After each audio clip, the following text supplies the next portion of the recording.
네, 업종 이야기고요. 토크 깊게 들어가는 증시 대담, 특집 대담이라고 되어 있네요. 자, 오늘은 조선업종입니다. 신영증권의 엄경아 애널리스트 모셨습니다. 어서 오세요. 안녕하세요. 네, 조선 섹터 커버하신 지는 지금 몇 년 정도 되시죠? 저 올해 19년 차 애널리스트입니다. 19년 동안 조선만 운송을 더 먼저 시작을 했고요. 네. 그러니까 조선의 고객사를 먼저 커버를 하다가 네. 이제 조선은 어시스트 하다가 나중에 2009년부터 받았습니다. 2009년부터. 이제 한 뵌지는 꽤 됐어요. 그런데 이제 오랜만에 뵙긴 한데 독특하다. 네. 물론 뭐 편견은 아닙니다. 네. 네. 근데 이제 굉장히 독특하게 이제 조선업에 대해서 커버를 하시다가 상당히 몇 년 동안 좀 어려웠잖아요. 그러다 이제 트럼프 행정부 들어서면서 미국의 어떤 보완적인 부분이 우리가 이제 채워줄 수 있다라는 이슈가 되고 주가 시세가 반영하면서 또 이번에 이제 이재명 정부가 출범을 하면서 K조선에 대한 르네상스를 외치고 우리가 가장 좋아하는 퀀텀 점프, 그냥 점프도 아니에요. 확 뛰는 거죠. 이렇게 주창을 했는데 이게 설득력이 있다고 생각하시는지 한번 조금 풀어볼까요? 가장 메인에서 했던 공약에서 했던 내용을 보면 기존에 사실 조선업체들이 가장 중요하게 생각했던 부분을 그냥 짚어주신 것 같고요. 네. 지금 현재 선박 시장의 가장 중요한 부분이 저희가 친환경 선박으로의 전환이잖아요. 과거처럼 그냥 무역이 많이 될 거니까 배가 더 필요해서 이게 아니라 기존에 10만 척의 배가 깔려 있는데 그중에 이제 뭐가 대세가 되는 기술이 되어서 우리가 친환경 선박으로 전환을 안정적으로 이룰 것인가인데 거기에서 대세가 되는 기술의 핵심을 한국이 가져가겠다라고 네. 하는 이제 그 내용에 대한 얘기가 있었고요.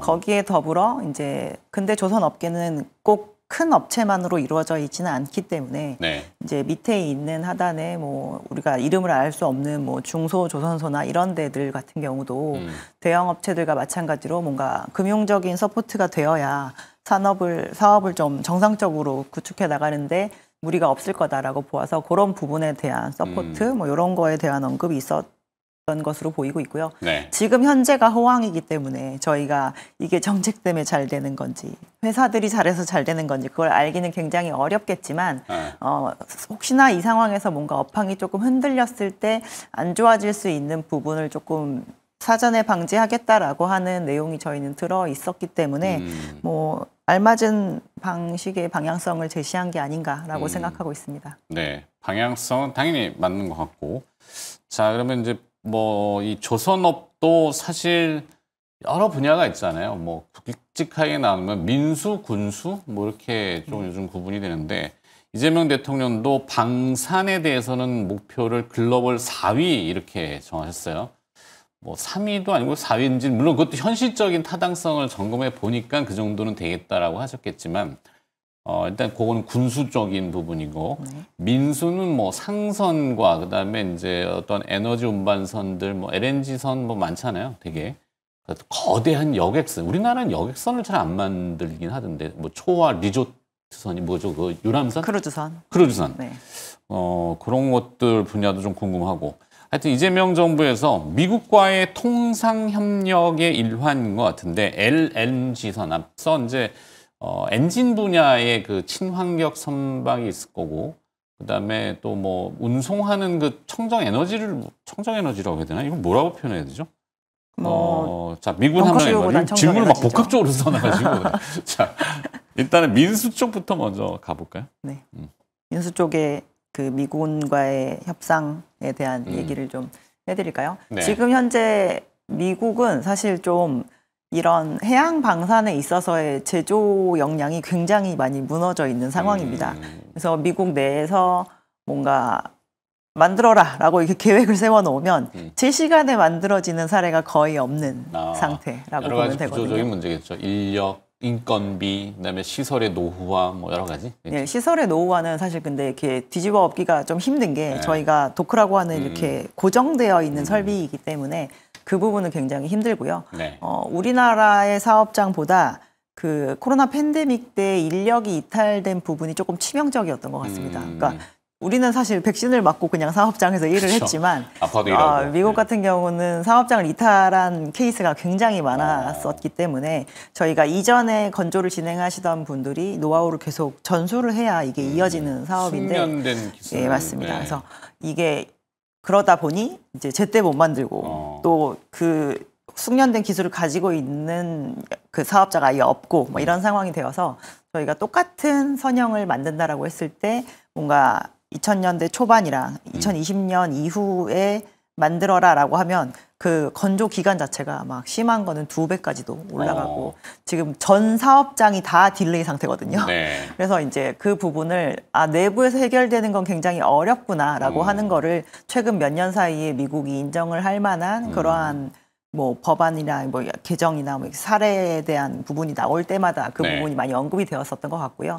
그렇기 때문에 이제 그 안에서 해결하려고 하는 부분을 타개하고 밖에서 이제 그 방법을 좀 찾자라는 부분이기 때문에 지금 현재 전 세계에서 군함을 여러 개를 만들어낼 수 있는 국가는 어떻게 보면 이제 2군데 정도밖에 안 남은 상태거든요. 한국이랑 중국밖에 없습니다. 근데 중국한테 맡길 수는 없기 때문에 결국에는 한국으로 찾아오는 게 수순이지 않을까라고 보고 있습니다. 한때는 일본도 있었지만 일본도 지금은 뭐 약간 사유나라된 분위기인가요? 민수 쪽에서는 확실히 발을 빼고 있는 게 좀 보이고 있는 쪽은? 상황이고요. 이제 그런 군수 쪽만 유지를 하려고 하는데 이게 어떻게 보면 과거에 미국이 했던 그 패착을 반복하는 거일 수 있거든요. 저희가 조선은 민수랑 군수를 같이 진행을 해야 그렇죠. 사실 이 사업의 그 경쟁력이 조금 유지가 될 수 있는데 네. 일본은 최근에 이제 민수 쪽에서는 뭐 기존에 들고 있었던 잔고를 다 만들고 나면 이제 사업을 그만두겠다라고 하는 업체들도 나타나기 시작을 하면서 군수 만드는 정도만 것보다 그냥 사다 쓰는 게 더 경제적 타당성이 있으니까. 뭐 그래서 이렇게 실제로 일본 내부에 필요한 상선을 뭐 한국이나 중국에 발주하는 사례도 최근 몇 년간 굉장히 많았었습니다. 그래서 그런 쪽으로 가다 보니 이제 군함 점점 쪽도 산업이 점점 후퇴하고 그걸 한 번에 뒤집기에는 속된 말로 약간 헝그리 정신도 없고 미국이 한때 왜 우리 잘 기억하는 2차 대전 때 진주만 폭격인가요? 네네. 거기 막 배 다 뭐 이렇게 되고 그런데 급하니까 만들어야 될 거 아니에요. 맞습니다. 그런 것들의 경우가 아니라면은 지금 산업 자체를 갑자기 뭐 버튼 눌러가지고 확 돌릴 수 있는 게 아니죠. 그렇죠. 쉽지 않죠. 네. 그러다 보니 찾다 보니 적당하게 기술력과 가격 측면 그리고 또 우방의 어떤 그런 의미 한국이 제일 대표적이게 됐네요. 호주 쪽이나 이쪽은 우리가 경쟁 구도나 이런 건 아닌가요? 뭐 최근에 있었던 그 호위함 수주, 그러니까 발주권을 발주하는 고객사였죠. 고객사가 이제 호주인 케이스였었는데 네. 호주는 원래 기존에도 좀 군함을 만든다거나 이러한 부분들이 꽤 있어서 경쟁 국가이자 고객 국가인 그런 위치라고 보셔야 될 것 같습니다. 네, 좋습니다.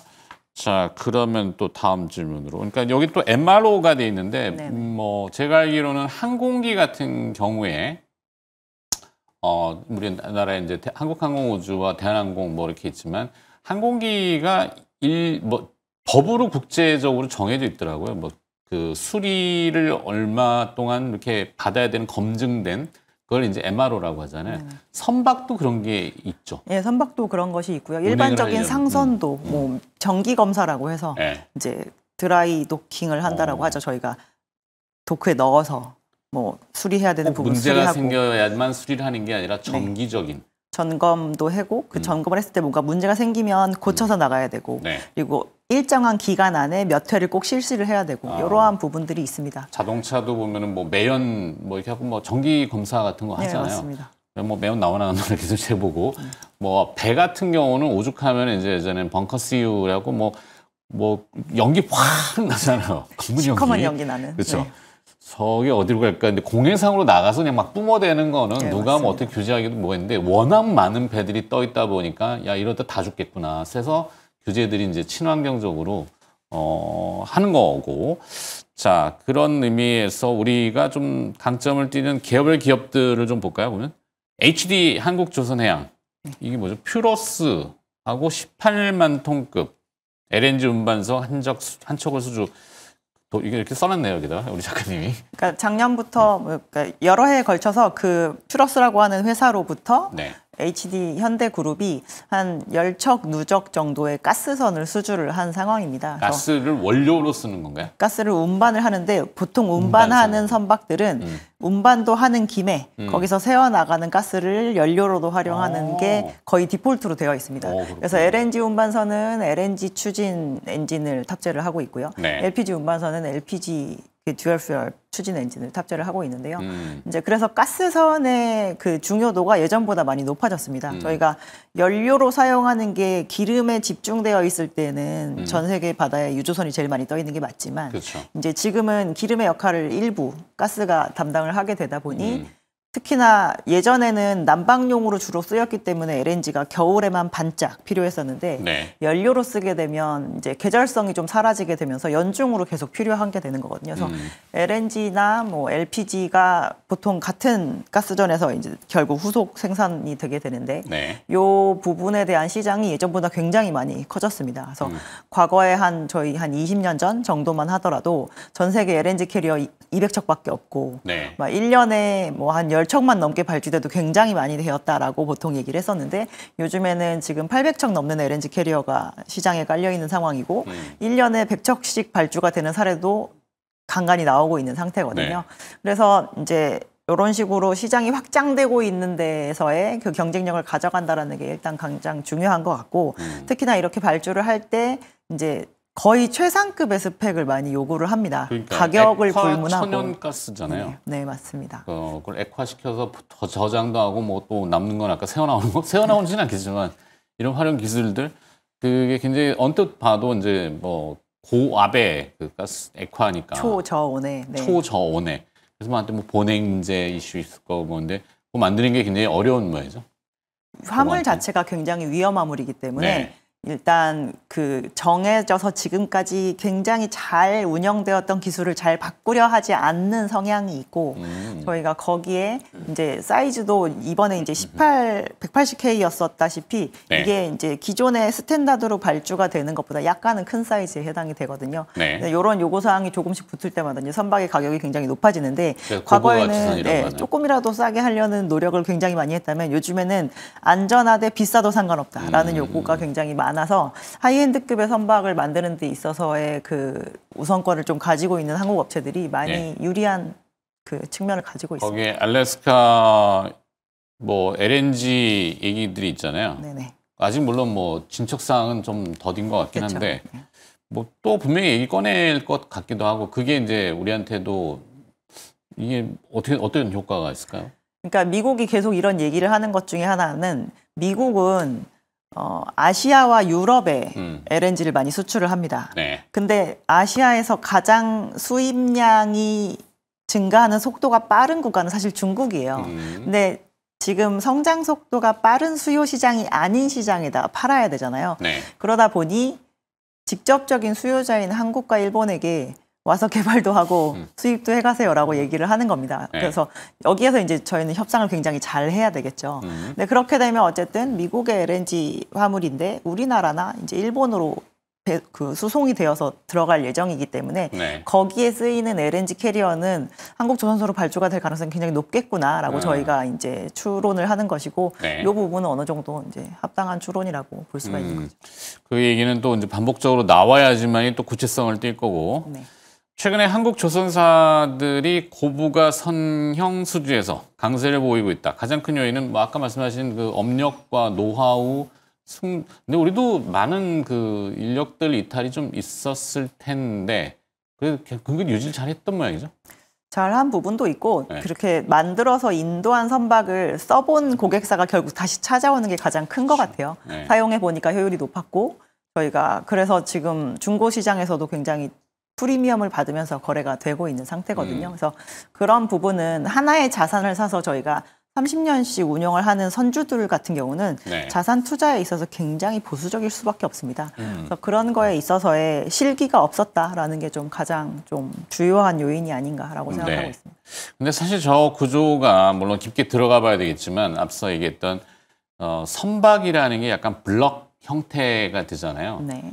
그게 이제 물론 통합 조선소에서 다 하지만 그 밑에 이제 하청, 재하청, 그다음에 도급, 하도급 이 구조가 이제 복잡하잖아요.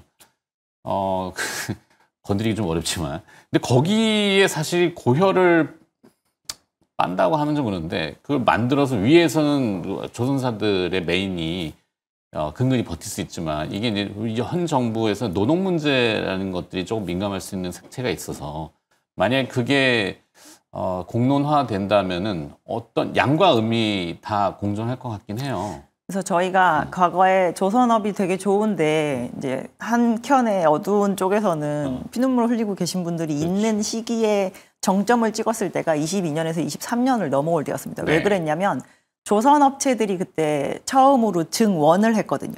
더 사람을 인력을. 뽑았었죠. 그러면 그럴 때 가장 그 원청으로 들어가고 싶어 하시는 분들은 당연히 협력업체에 계시던 분들일 가능성이 굉장히 높습니다. 네. 그런 가운데 그럼 협력업체는 사람을 구하기 더 어려운 거예요. 조선업체들보다. 그래서 그때 이제 조선업체들이 업황도 좋고 선가도 계속 오르고 실적도 이제 턴어라운드 한대요 라고 얘기가 됐지만 이익은 이제 막 플러스로 돌아서는 상황이다 보니 아니 네. 산업이 좋다는데 왜 우리는 이렇게 그 월급이 더 늘지 그렇죠. 않느냐 뭐 이런 불만이 굉장히 커질 수밖에 없고 그 하청업체들은 빨리빨리 납품해야 되는 거에 인력 이탈까지 커버를 해야 되다 보니 굉장히 힘들었었거든요. 네. 그게 이제 한 1년 정도 시간이 더 지나고 나서 조선 업체들의 이제 증원의 폭이 조금 줄어들고 협력업체도 이제 인력을 수급하는 데 있어서 조금은 안정화되었을 때 작년에서 제일 많이 나온 단어가 생산이 안정화되었다라는 얘기가 굉장히 많이 나왔습니다. 네. 어느 정도 자리를 잡은 것이죠. 근데 아마 지금도 하청업체들은 작년에 조선업체들은 그래도 조금 이제 뭐 상여를 한다거나 이런 부분이 있었는데 하청업체들은 그 부분을 느끼기에는 아무래도 시차가 있을 수밖에 없는 상황이고요. 작년보다 올해는 저희는 좀 나을 것이라고 보고 있는데 뭐 정책적으로도 이런 부분도 챙겨줘야 될 것이 있지만 이게 저희가 가장 말단까지 좋은 건 어쨌든 업황이 받쳐줘야 됩니다. 그렇죠. 저희가 업황이 굉장히 좋으면 위에도 좋고 아래도 좋은 게 막 보이는데 네. 그게 이제 약간 삐끗했을 때는 당연히 저 끝에부터 말라가기 시작을 맞아요. 하거든요. 그래서 모든 산업 구조가 대부분 그렇죠. 그러한 부분에 대한 안정성을 가질 수 있는 정부 뒷받침까지 된다라고 한다면 그래도 과거처럼 저희가 그러니까 너무도 사이클 산업이라는 거에 굉장히 많이 뒤어 있는 상태잖아요. 안 좋아질 때 얼마나 극심하게 안 좋아지는지를 좀 많이 체감하셨기 때문에. 근데 네. 그때와 같은 속도로 막 급격하게 좋아지고 급격하게 안 좋아지는 거를 다시 반복하지는 않을 가능성이 좀 높지 않을까 싶습니다. 그러니까 우리가 이제 타이틀만 놓고 보면은 뭐 조선업의 호황, 뭐 르네상스, 오늘 또 퀀텀 점프 하고 주가도 일단 반응을 하는데 그 뒷면에 가지고 있는 취약점, 아까 얘기했던 이 구조적으로 언젠가는 터져서 골마가지고 잘못하면은 산업이 흔들릴 수 있기 때문에 예를 말로 뭐 나 도저히 일 못하겠어. 물론 그럼 또 인력 수입해 오겠죠. 뭐 잇몸 대체하겠지만 하여튼 그런 공적인 부분을 잘 분배를 해야 되는 정책의 센서롬 그러니까 뭐라고 표현해야지 정책이 좀 잘 윤활하는. 근데 그나마 좀 다행인 부분은 네. 저희가 과거에 무분별하게 늘렸다가 힘들었던 기간이 길었다는 거에 대한 학습 효과가 있어서 그런지 네. 대체적으로 무분별한 증설이나 증원을 진행하지 않고 있어서 저희는 오히려 지속성은 예전보다 좀 높아진 측면이 있지 않을까라고 보고 있습니다.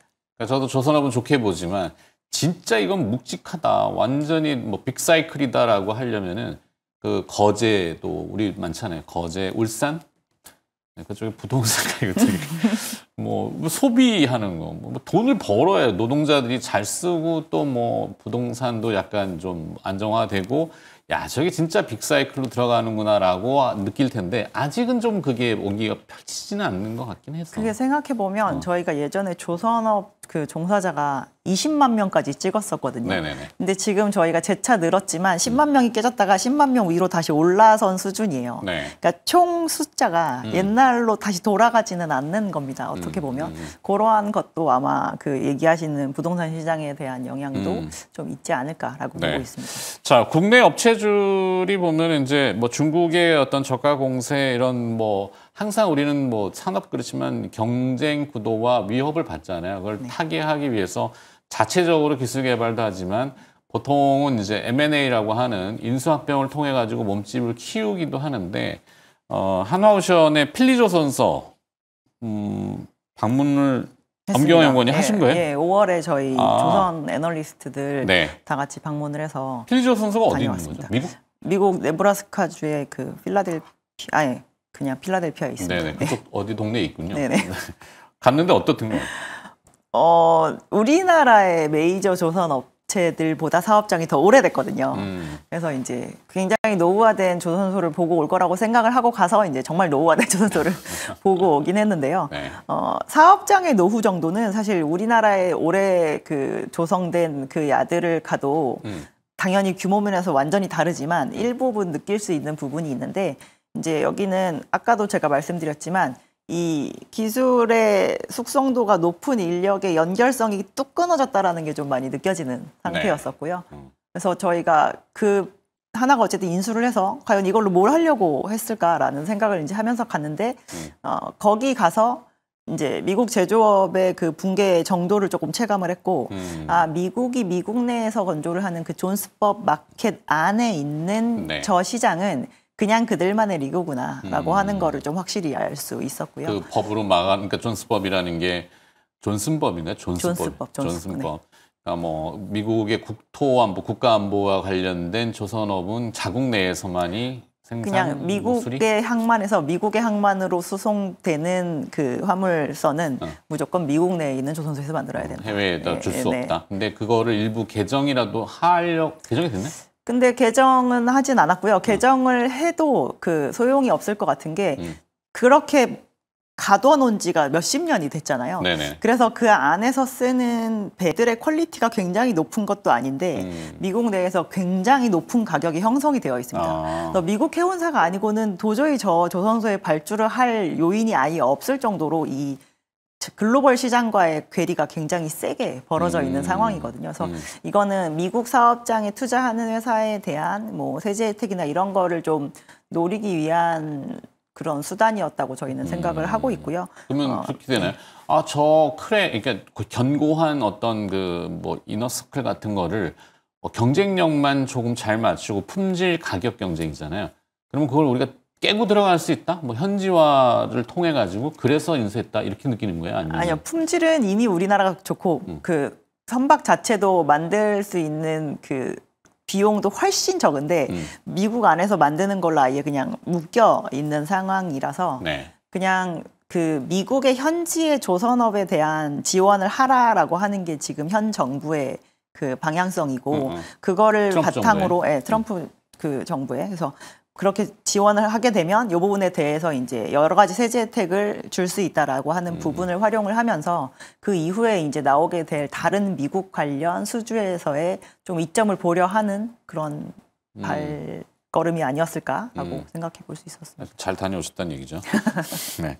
자, 결론은 뭐 이게 100분 토론이 아니라서 좀 더 듣고 싶긴 한데 뭐 얘기 좀 해볼 만하면 시간은 항상 다 됩니다. 그러니까 결론은 필요할 것 같고 조선업에 대해서 어떤 총체적인 이런 정책과 맞물리는 거 그리고 또 그 중에 안에 또 탑픽 뭐 이런 것들 좀 정리 부탁드려도 될까요? 국내가 사실 이제 그 정보 컨트롤 타워가 없었어서 그동안 좀 불안해했던 부분이 있다라고 한다면 뭐 지금 제시하고 있는 조선업에 대해서 설치하겠다라고 하는 그 정책이 잘 진행이 된다라고 한다면 국내 업체들은 이제 상단에서 하단까지 좀 안정적인 영업을 이어갈 수 있을 것이라고 보고 있고요. 요즘에 제일 많이 받는 질문인지 너무 많이 올라서 저 팔까요? 되게 그렇죠. 많이 물어보시는데 본능적인 질문이잖아요. 너무 본능적인 질문이지만 꼭 말씀드려야 될 것 같아서 어닝 시즌에 조선주 안 들고 계시면 굉장히 불안하실 겁니다. 실적 굉장히 잘 나올 것이기 때문에요. 그래서 발을 다 빼지 마시고 이제 핵심 회사다라고 생각하실 만한 부분의 회사를 가져가시면서 저희는 조선업의 이 호황을 들고 있는 주식으로 좀 누리시는 게 현명한 투자이지 않을까라고 생각을 하고 있고요. 그래서 조선 업체들 중에서는 저희는 HD 한국조선해양을 탑픽으로 추천을 드리고 있고 HD 한국조선해양. 기자재 업체들의 베타를 더 세게 보는 편이라서 HD 현대 마린 엔진을 하나 가져가시는 게 어떨까라고 말씀을 드립니다. HD 현대 한국조선해양 이름들을 자꾸 바꿔서 HD 현대 마린 엔진. 일단은 보유하셨다면은 HTS를 지워라. 매매는 주도주는 매매하는 것이 아니다. 결론 짓겠습니다. 자, 조선업의 신영증권에서 지금 조선을 커버하고 있는 엄경아 애널리스트였습니다. 오늘 고맙습니다. 감사합니다.